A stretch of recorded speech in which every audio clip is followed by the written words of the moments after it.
प्रांजल केवळ प्रांजल हाऊसकर साठी त्यांच्या घरी या ठिकाणी आणलेलं होतं. प्रांजल अडकवण्यात येतं का तुम्हाला या ठिकाणी? प्रांजल अडकवण्यात येतं का पोलिसांकडून तुम्हाला? तरी तुम्ही या ठिकाणी पार्टी करत होता साहेब. होय, मिके डीसीपी साहेब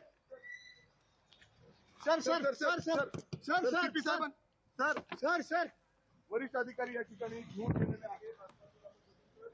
आपण आताची ताजी दृश्य पाहतो। या ठिकाणी पोलिसांनी छापा टाकलेला आहे, ज्यामध्ये आता या ठिकाणी चौकशी केली जाते। आतमध्ये काय भेटलं सर आतमध्ये तुम्हाला हे सगळे जण आपण बघतोय ज्याचे जे आरोपी आहेत म्हणजे अर्थात त्यांना अटक केलेलं आहे त्याच्यासाठी आता हाऊसकर साठी या ठिकाणी त्यांना आणण्यात आलेलं आहे।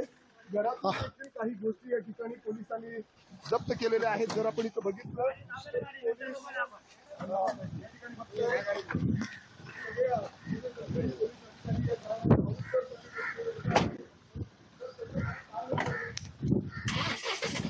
जी चंद्रशेखर, आपण पाहतो या ठिकाणी पोलीस या ठिकाणी रवाना होत आहेत।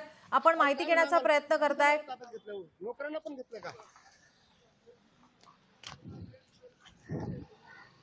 जी, आपले प्रतिनिधी चंद्रशेखर या ठिकाणी आपल्या सोबत जोडलेलेच आहेत। चंद्रशेखर, काय अधिकची माहिती, काय आत्ताचे अपडेट, काय सुरू आहे घडामोडी या ठिकाणी?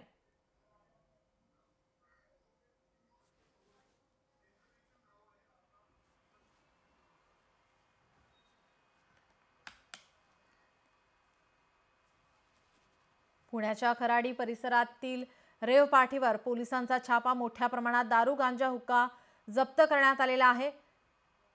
या ठिकाणी आता खडसेंच्या जावयाला पोलिसांनी या ठिकाणी ताब्यात घेतल्याची माहिती। 5 पुरुष आणि 2 महिलांना ताब्यात घेतलेला आहे। प्रांजल यांना आता पुणे पोलिसांनी ताब्यात घेतल्याची दृश्य या ठिकाणी पुण्यातील बंगल्यावर मोठी छापेमारी।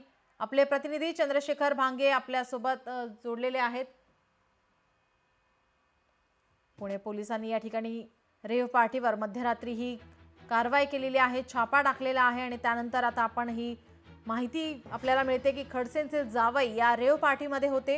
आता त्यांना पोलिसांनी ताब्यात घेतलेला आहे। बंगल्यामध्ये तब्बल 2 तास जी आहे ती सर्चिंग हाऊस सध्या सुरू होती आणि या सगळ्या सर्चिंग हाऊस नंतर प्रांजल केवलकर यांना पुणे पोलिसांनी घेऊन या ठिकाणी गेलेले आहेत। या सगळ्या छाप्यामध्ये पोलिसांना काय गोष्टी भेटल्या काय याची सुद्धा जी आहे ती गोपनीयता ठेवण्यात आलेली आहे। पुण्यातील हडपसर परिसरात असलेल्या इंद्रप्रस्थ सोसायटीमध्ये प्रांजल केवलकर यांचं घर आहे। सकाळच्या सुमारास ताब्यात घेतल्यानंतर प्रांजल यांची जी आहे ती मेडिकल टेस्ट करण्यात आली। त्या टेस्ट नंतर पुणे पोलिसांचे पोलीस उपायुक्त सोमय मुंडे या ठिकाणी प्रांजल केवलकर यांना घेऊन आले होते। त्यांच्या घरामध्ये तब्बल 4 तास जी आहे ती हाऊस सर्चिंग करण्यात आली। या 4 तासाच्या हाऊस सर्चिंग नंतर पुणे पोलिसांना जो आहे तो या ठिकाणी प्रांजल केवलकर यांना घेऊन पोलीस आयुक्तांच्या दिशेने या ठिकाणी गेलेले आहेत। लोकशाही मराठी ऐका, पहा, जागरूक रहा।